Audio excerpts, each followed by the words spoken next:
Hello and welcome to World Insight with me, Tian Wei. Global tourism now is steadily recovering as the emergency stage of the pandemic fades away.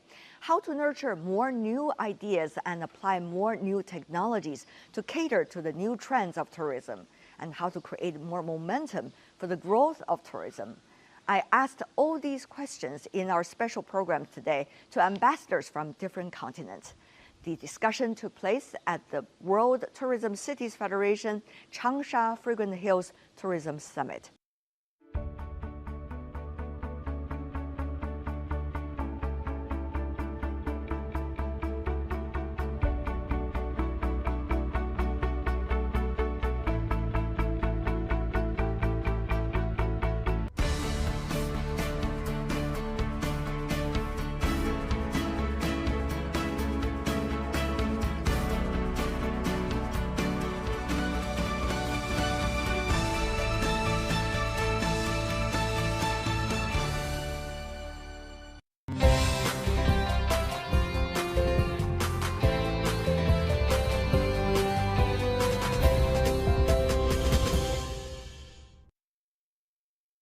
Tell me, what is traveling meaning to you?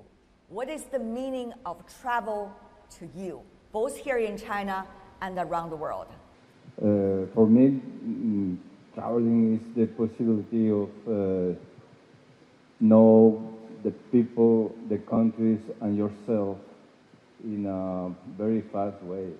For me, traveling is exchange of culture, belief, values, and it's actually, for me, it's an economic and social value.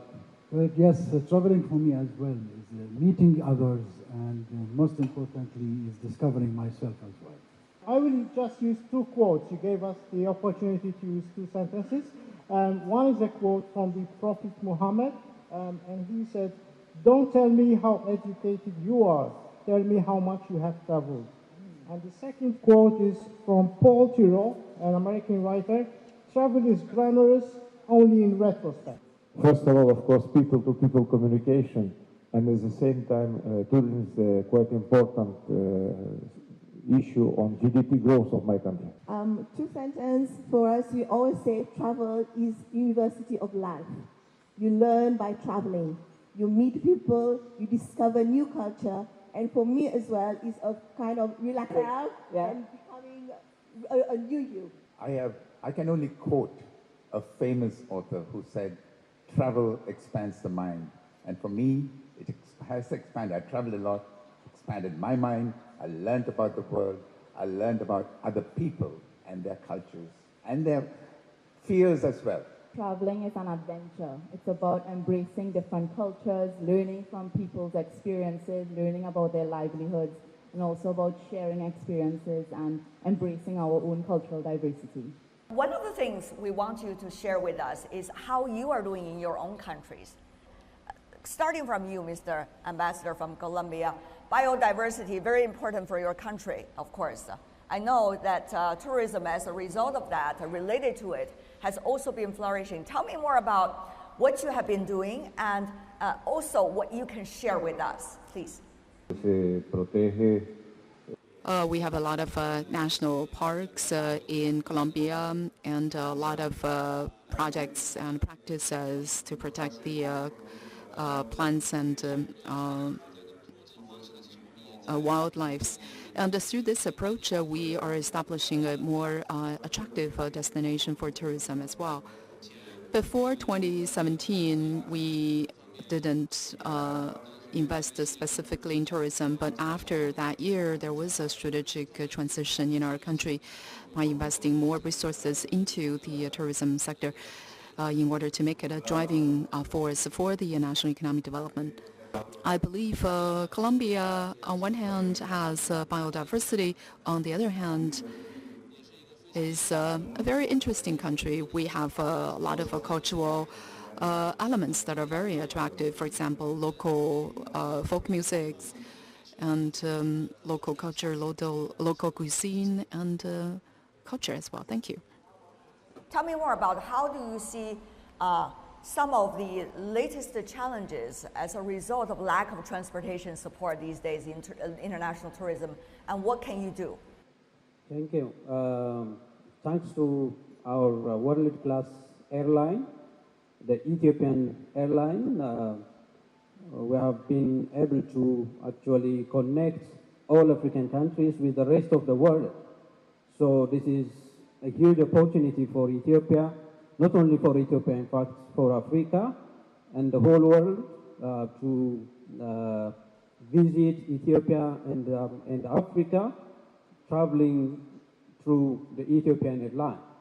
Having said this, Ethiopia, the land of origins, has a lot to offer tourists. As land of origin, Ethiopia is cradle of humankind. Lucy, our ancestor, is found in Ethiopia. Ethiopia is the origin of Nile, which nurtured ancient civilization, even current civilization. Ethiopia contributed the most, like coffee. Ethiopia is the birthplace of coffee. Ethiopia, a mosaic of people, culture. We have about 80 languages spoken in Ethiopia. And as an ancient country, we have a long history. We have different tourist destination sites, which has to be which are historical and has to be visited by tourists. I can mention the rock here in Lalibela, the Aksum obelisk, the medieval Gondar castle. With regard to nature, we are rich in biodiversity, fauna, both fauna and flora. The altitude difference that we have within Ethiopia, from above 4,000 meters above sea level to 116, negative 116, which is the Afar depression, has given us the opportunity to have a huge and rich biodiversity in Ethiopia. We have an active volcano in the Afar depression, which is the most attracting tourist destination. So we have a lot to offer.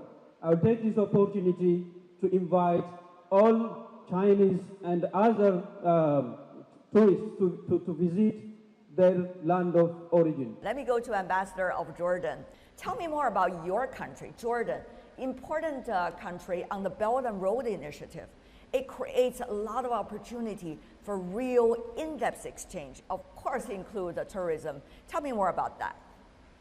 Indeed, when you belong to a country that has a long history of more than 10,000 years, including so many civilizations, it would be very difficult to summarize in a few minutes the richness of our culture and of our heritage. However, I would like to just in a few words say that Jordan have a strategic location in the heart of the Middle East, where it connects three continents, Asia, Africa, and Europe. So if anyone in the world would like to know about human development, human races, and the contribution of each civilization to its own history, Jordan is one of those very good showcases where human civilizations have been melting together, have been developing together, and contributing to the advancement of humanity. But one thing I would like to say is that in addition to the archaeology, history, heritage, and environment and landscapes, there are one specific things about Jordan that's only found in Jordan in the world, which is Wadi Rum. Mars in Jordan. In the south of Jordan, we have Wadi Rum, which is the most resemblance area of the surface of Mars. Actually, it has been a spot and the site for filmmaking, many films, international films that were made about Mars and space. So I would like to invite you all to come and have the experience of Mars before you get to the Mars reality. Let me also have the ambassador of Malta. You know, what does these resources of tourism tell you about what we can learn through traveling? Please. the mythical Atlantis, the island in the middle of the oceans, is actually Malta. So some people have been looking around in the bottom of the sea, trying to see these remains. And really, we are in the middle of the Mediterranean, which means the center of the earth, Mediterra in Latin.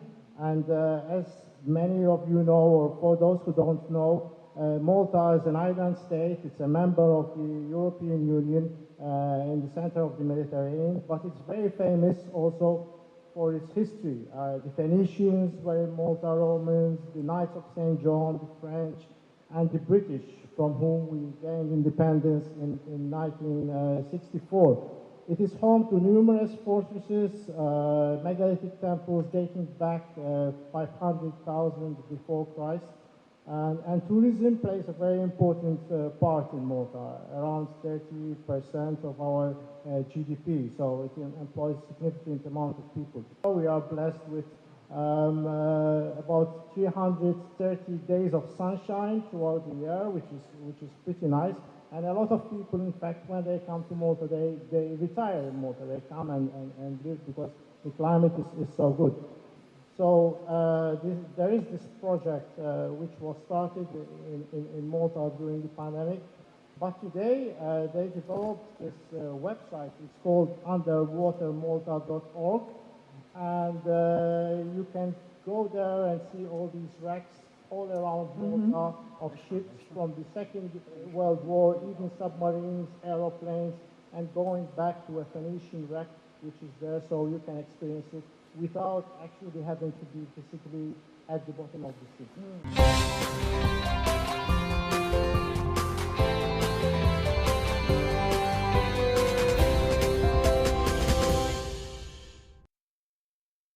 So many tourist destinations in your country.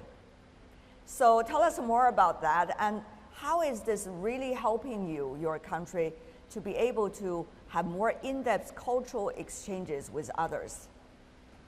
We are a small country in the middle of Europe, 3.5 million population. From this point of view, I will tell you a few arguments why it's interesting to come to Moldova, especially for wine. First of all, we are placed 11 between wine exporters, despite we're a small country. We export wine to almost 70 countries in the world, and China is one of the key importers of Moldovan wine. Moldova has the highest density of vineyards, around 3.5 hectares per 100 inhabitants.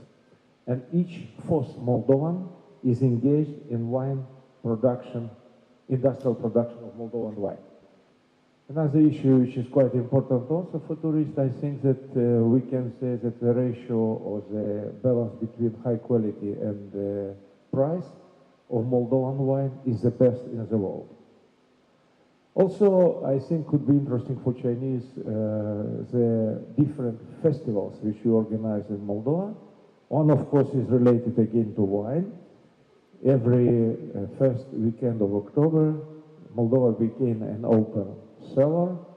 Everybody can go from one winery to another, can enter, can test wine, can participate in different ceremonies, can participate in production of wine, be member of the team which produce wine.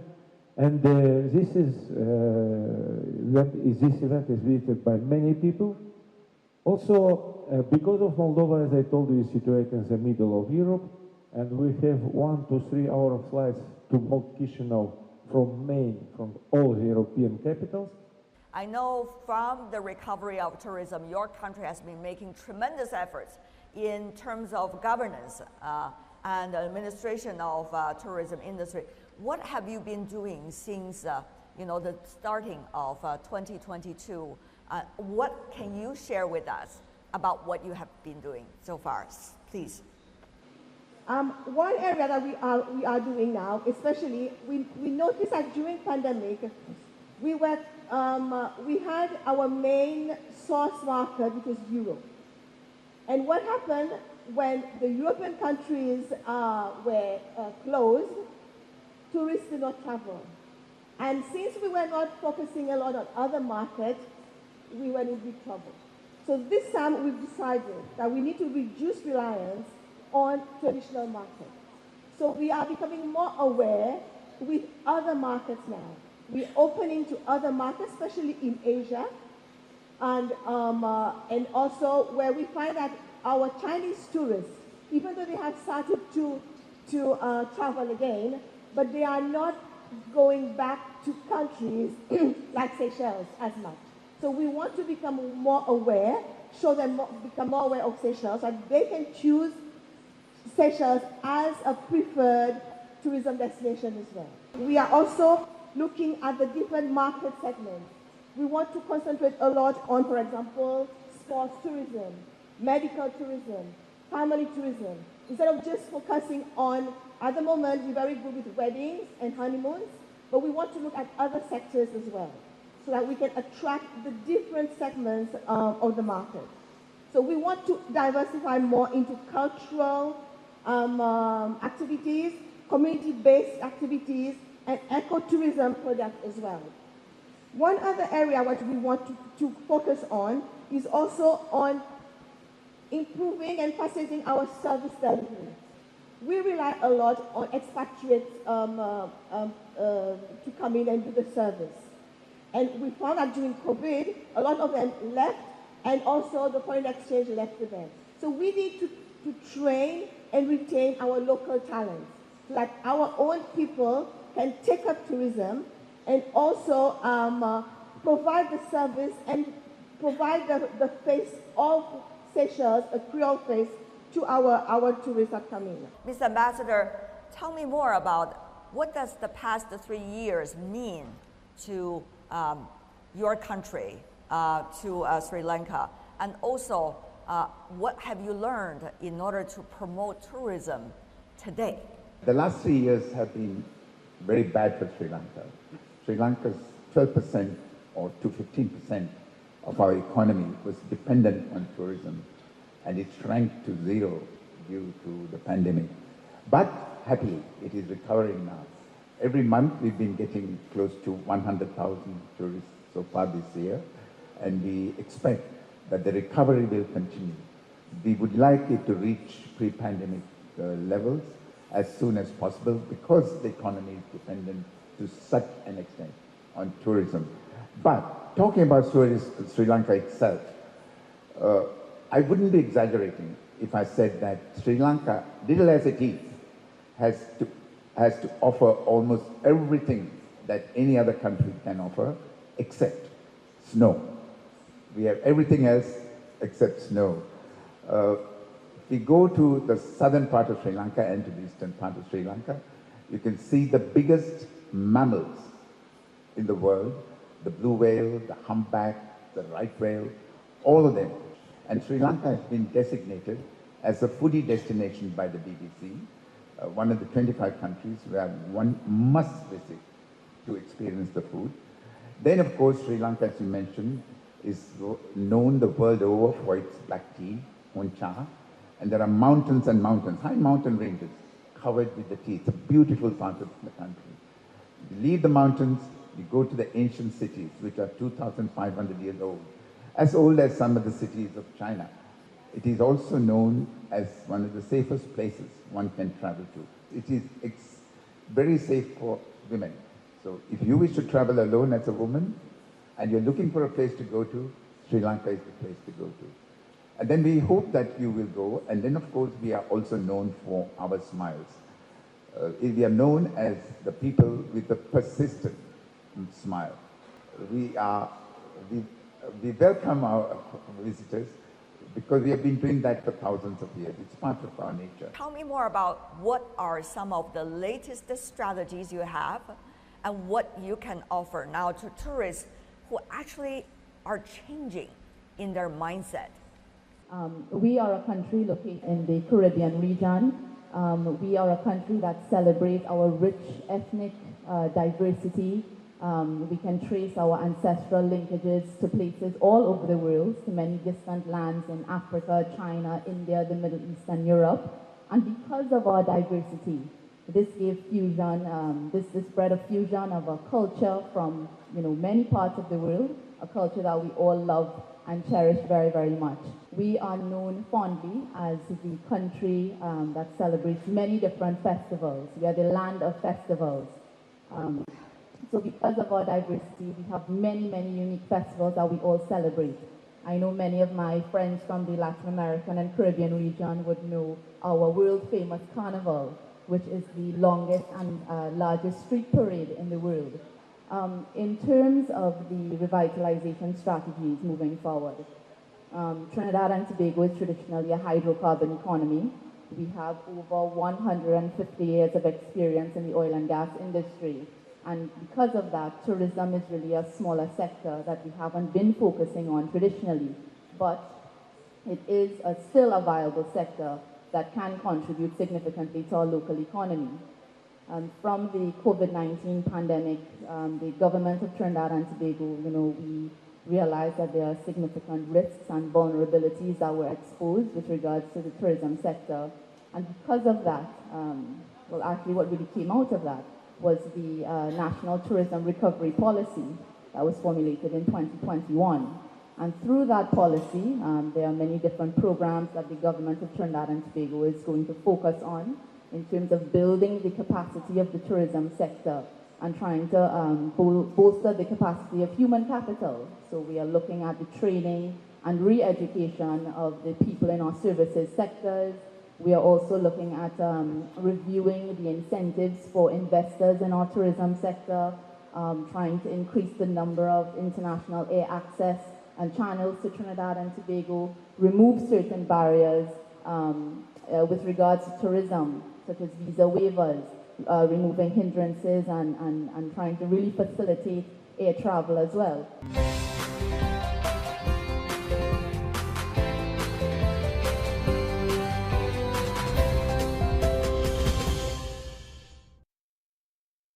What do you consider as the most important challenges tourism industry is facing all over the world, especially in your country? And what can we do together now? I think that by using platforms such as these and having different conferences where we are able to share different types of information, I think that what is a true handicap of the tourism sector is that we often don't have the information. We are not armed with the information, and we need to be able to sharpen our existing toolkit to know how to counteract certain challenges. So we need to use these platforms to share experiences, to share information, to be armed with data analytics, statistics, and information so that we can share these experiences cross borders. And I think that that is really important. I think we need to restore the confidence of the international traveler so that they will once again go to destinations they had always wanted to go to with a high degree of confidence. And for this, we need to use the social platforms much more than we are using them at present. I think in our case, I'm going to go to air connectivity. I think in order for us to experience each other's countries, culture, to travel, we need to have connectivity. So I think after COVID, we've seen that air connectivity has been a bit tight, especially when it comes to expenses, how the fares are very high. But even between our cities, we hear in the Federation of Cities, but our cities are not connected. So how can we go about to connect the cities together? You know, it will be maybe strange what I will say now, but I think that tourism also have to think about peace in the world. I think this could be one of the main problems for many countries or for many tourists to explore new countries. And second, I think that also we have to show new cases, new cities, new countries for tourists who already are tired with all destinations. Malta just published the Malta Tourism Strategy from 2022 until 2030. It focuses on the 3 R's: recover, rethink, and revitalize. I like very much what the UN coordinator in Beijing said, and quoted the Secretary General Guterres saying the importance of aligning our efforts with the SDGs and the 1.5 degree future, and also our strategy is in line with sustainability principles through strategies aimed at making the best use of the country's natural capital and cultural attractions in a way that balances the welfare and well-being of the country's residents and the maximization of the visitors' economic and value satisfaction. Tourism is not a product that we can buy. Tourism is a relation that connects us with the places and with the people. And for that, nothing can really replace traveling. Social media played a very important role during the COVID in promoting and engaging all the people of my country, Jordan, in promoting our country, our cultural heritage. But again, it did not replace the traveling to my country, Jordan. Luckily, this was a very good, it paid off very well. The results were increasing in terms of figures of travelers to my country, Jordan, of more than 35% over the 2019. Thank you.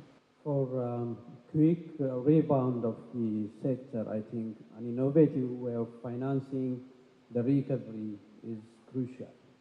In Ethiopia, we managed to finance grand tourist destination development projects through an innovative way of financing. The second one is, I think, regional integration through tourism and cooperation at multilateral level. A good example is the summit that we are taking part today. Yo creo que reuniones como esta. To us, very importantly, through events like today, so we can bring people closer together. And I feel that not just with tourism, between countries, between peoples, we need to sit down face to face, bring ourselves closer together and communicate with each other. I believe all the countries represented here, to our tourists, are very attractive places, and we look forward to seeing more of the visitors to our countries. Thank you.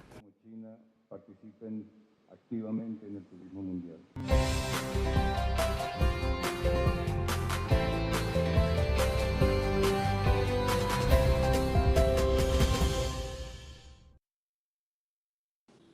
That's my conversation about travel and tourism. As you know, travel makes all of us smarter.